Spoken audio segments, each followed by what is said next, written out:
नाजरीन, इस वक्त तालीमी दर्जाबंदी के एतबार से फिनलैंड पहले नंबर पर है, जबकि सुपर पावर अमेरिका 20वें नंबर पर है। 2023 तक फिनलैंड दुनिया का वाहिद मुल्क होगा जहां मजमून यानी सब्जेक्ट नाम की कोई चीज स्कूलों में नहीं पाई जाएगी। फिनलैंड का कोई भी स्कूल ज्यादा से ज्यादा 195 बच्चों पर मुश्तमिल होता है, जबकि 19 बच्चों पर एक टीचर होता है। दुनिया में सबसे लंबी ब्रेक भी फिनलैंड में ही होती है। बच्चे अपने स्कूल टाइम का 75 मिनट ब्रेक में गुजारते हैं। दूसरे नंबर पर 57 मिनट की ब्रेक न्यूयॉर्क के स्कूलों में होती है, जबकि हमारे यहाँ अगर वालिदैन को पता चल जाए कि कोई स्कूल बच्चों को पढ़ाने की बजाय इतनी लंबी ब्रेक देता है तो वो अगले दिन ही बच्चे स्कूल से निकलवा लें। खैर, आप ये दिलचस्प बात मुलाहिजा करें कि पूरे हफ्ते में स्कूलों में महज 20 घंटे पढ़ाई होती है, जबकि असातिज़ा के 2 घंटे रोज अपनी स्किल्स पढ़ाने पर सर्फ होते हैं। 7 साल से पहले बच्चों के लिए पूरे मुल्क में कोई स्कूल नहीं है और 15 साल से पहले किसी भी किस्म का कोई बाकायदा इम्तिहान भी नहीं है। रियाजी के एक उस्ताद से पूछा गया कि आप बच्चों को क्या सिखाते हैं, तो वो मुस्कुराते हुए बोले, मैं बच्चों को खुश रहना और दूसरों को खुश रखना सिखाता हूँ, क्योंकि इस तरह वो जिंदगी के हर सवाल को बआसानी हल कर सकते हैं। आप जापान की मिसाल ले लें। 3री जमात तक बच्चों को एक ही मजमून सिखाया जाता है और वो अखलाकियात और आदाब हैं। हजरत अली रज़ियल्लाहु अन्हु ने फरमाया, जिसमें अदब नहीं उसमें दीन नहीं। मुझे नहीं मालूम कि जापान वाले हजरत अली को कैसे जानते हैं और हमें अभी तक उनकी ये बात मालूम क्यों ना हो सकी। बहरहाल, इस पर अमल की जिम्मेदारी फिलहाल जापान वालों ने ली हुई है। हमारे एक दोस्त जापान गए और एयरपोर्ट पर पहुंचकर उन्होंने अपना तारुफ करवाया कि वो एक उस्ताद हैं, और फिर उनको लगा कि शायद वो जापान के वजीर आजम हैं। अशफाक अहमद साहिब मरहूम को एक दफा इटली में अदालत जाना पड़ा और उन्होंने भी अपना तारुफ करवाया कि मैं उस्ताद हूँ। वो लिखते हैं कि जज समेत कोर्ट में मौजूद तमाम लोग अपनी नशिस्तों से खड़े हो गए। उस दिन मुझे मालूम हुआ कि कौमों की इज्जत का राज उस्तादों की इज्जत में है।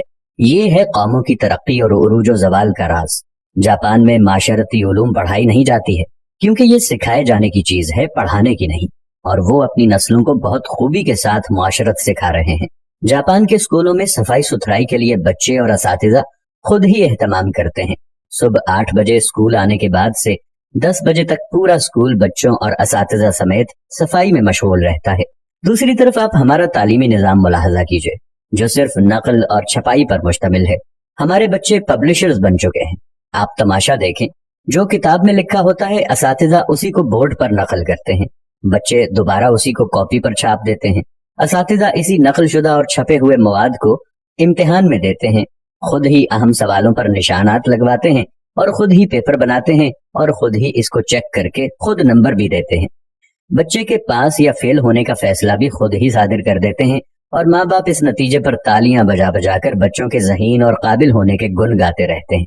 जिनके बच्चे फेल हो जाते हैं वो इस नतीजे पर अफसोस करते रहते हैं और अपने बच्चों को कूड़ मगज और कुंद जहन का ताना देते रहते हैं। हम 13-14 साल तक बच्चों को कतार में खड़ा कर करके असेंबली करवाते हैं और वो स्कूल से फारिग होते ही कतार को तोड़कर अपना काम करवाते हैं।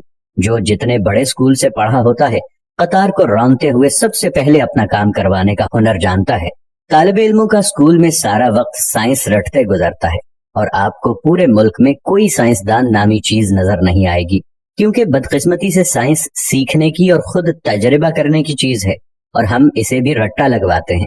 आप हैरान होंगे, मैट्रिक क्लास का पहला इम्तिहान 1858 में हुआ और बरतानवी हुकूमत ने यह तय किया कि बर्रे सगीर के लोग हमारी अक्ल से आधे होते हैं, इसलिए हमारे पास पासिंग मार्क्स 65 हैं, तो बर्रे सगीर वालों के लिए 32.5 होने चाहिए। 2 साल बाद 1860 में असातिज़ा की आसानी के लिए पासिंग मार्क्स 33 कर दिए गए और हम भी इन 33 नंबरों से अपने बच्चों की जहानत को तलाश करने में मसरूफ हैं। अल्लामा इकबाल रहमतुल्लाह अलैह के शेर का ये मिसरा इस तमाम सूरत हाल की सही तरह से तर्जुमानी करता नजर आता है। जो शाख नाजुक पे आशियाना बनेगा, ना पायदार होगा।